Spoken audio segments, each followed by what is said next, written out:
So, as you know, I've been doing some public records requests, and it all started as a request for a name and badge number of the officer who put his hands on me.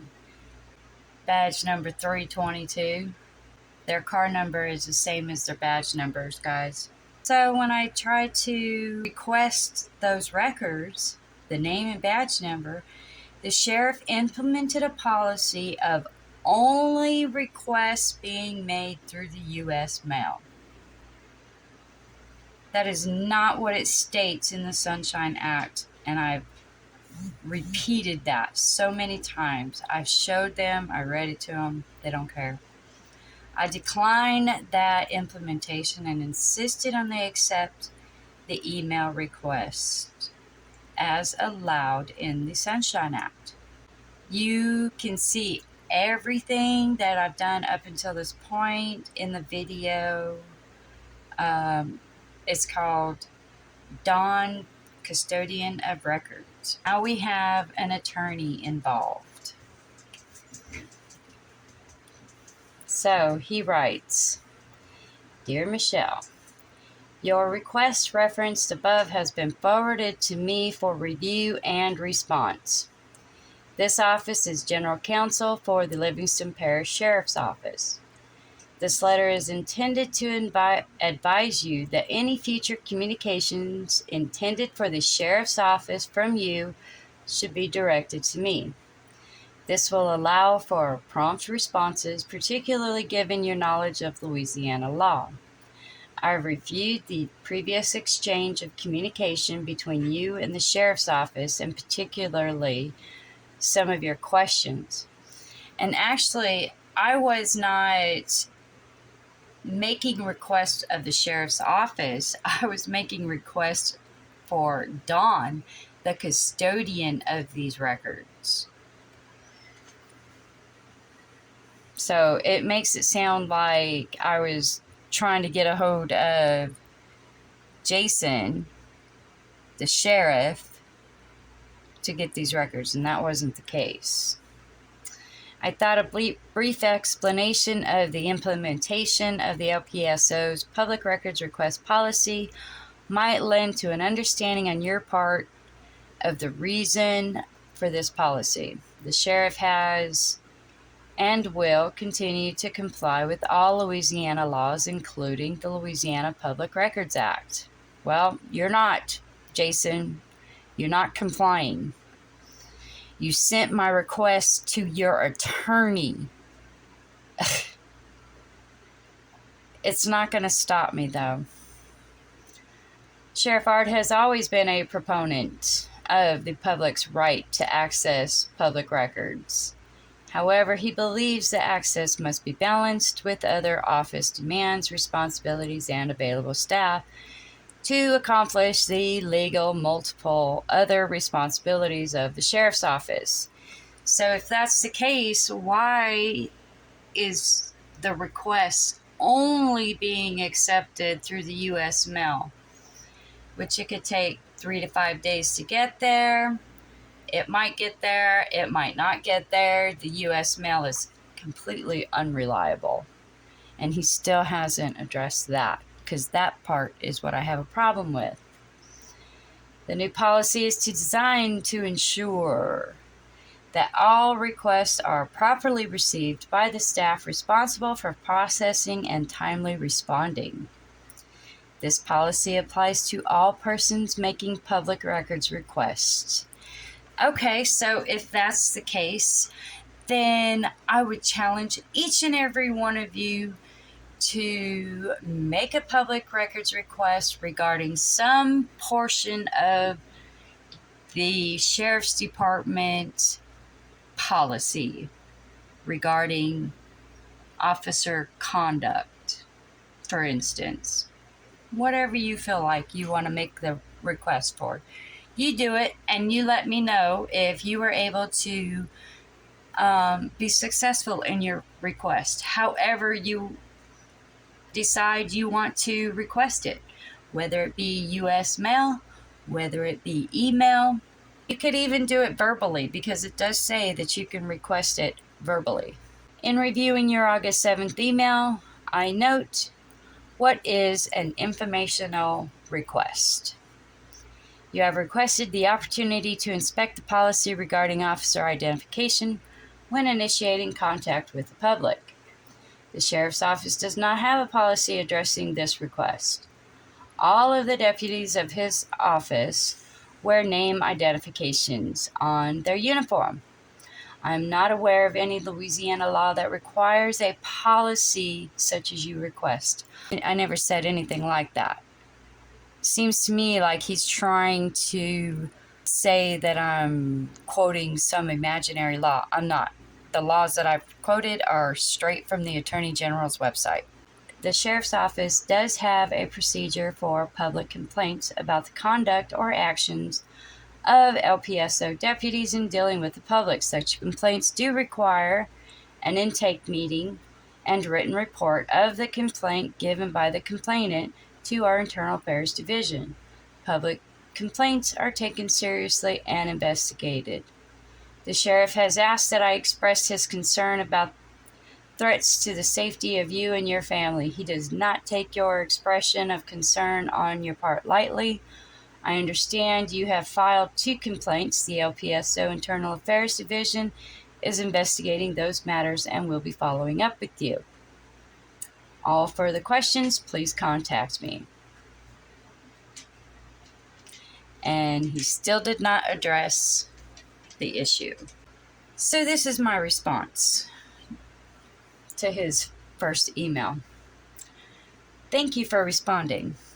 While I was researching the public records request procedures and statutes, I missed the part where one was to send all requests to the attorney of the public entity of the records being requested. Can you please articulate that statute? The implementation to the policy and question requires all requests be done through the U.S. mail. This is not practical, nor is it reliable. The statutes I refer to, it says one can request public records by U.S. mail, verbally, by fax, or electronically. It does not say only by U.S. mail, which is exactly what the implementation to the policy states. I also appreciate you informing me that there is no policy for this department regarding the officer identifying himself when initiating contact with the public. And thank you very much for letting me know that each officer wears a name badge on their uniform. The problem with that is it was at night and I couldn't see the badge. That's why I asked for his name. And just one more item of interest regarding this particular email interaction. Is it or is it not public record? Again, I appreciate you responding to my quest for honesty and transparency. Thank you and have a good day. I sent her an email and she said, thank you for your email. He's out of the office this afternoon and I will bring your email to his attention Monday morning. Should you have any questions, let me know. So I sent her one more request. I said, thank you so much for responding. I appreciate it. I do have one request. When he does email me back, for me, it would be better if he would just reply instead of creating a PDF for me to download. I'm having issues with storage on this phone. So this attorney says, it's been my opinion that the Louisiana Public Records Act does not specify the exact manner in which an agency may process public records. But it most definitely does not say the attorney of the person holding the public records needs to be the go-between between the request, the person requesting, and the person holding the records. This isn't going to work. The reason for the LPSO's current policy records request policy is the reason for LPSO's current public record policy is as stated in my letter. The reason for the request that your records inquiries be directed to my office is to expedite appropriate responses to your request. No, That is not why. The reason it's going to your office is because you know I'm stirring up a lot of crap for Jason Ard. And somebody needs to, because he's gotten away with a lot. And you did not address the fact that he is requiring all requests being sent through the U.S. mail. Not aware of any specific statute in the act directing that the response mechanism is as you note in your letter. I have no idea what that statement means, so I'll just do like you and ignore it. Of course, if you'll send me a legal reference, blah, blah, blah. Unfortunately, my internal security requires that written communications of this nature be processed in PDF format. Yep, and I figured out why. Because putting this video together, it's made it virtually impossible. But guess what? Where there's a will, there's a way. So, after this, I sent one last email. Thank you for responding. It looks like it does specify in which the manner the agency process is public records. It says the custodian of records, and as far as I'm aware, you are not the custodian of records. You are the attorney for the custodian of records. I would like to be able to file a public records request as it is written in the following statute. The public official or head of any public body having custody or control of a public record or representative specifically authorized by him to respond to the requests to inspect any such public record. Providing access to public records is a responsibility and duty of the appointed or elected office of a custodian and his employees. It doesn't say the custodian's attorney.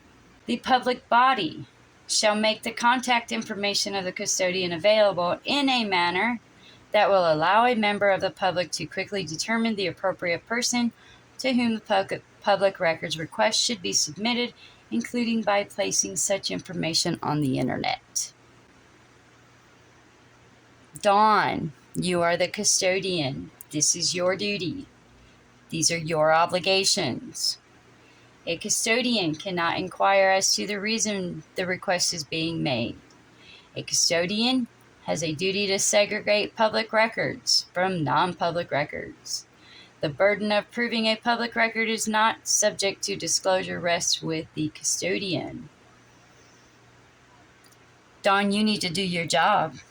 Also, this will be my last interaction I have with you, since in order for me to read your emails, I have to download a PDF. I apologize, but due to my phone's capabilities, I will not be able to do that anymore. Also, since there was no response to the question as to whether or not the emails are public record, I'm going to assume that they are definitely public record, and will be posting them to social media. Transparency of our government workers and elected officials is my goal. Thank you and have a good day.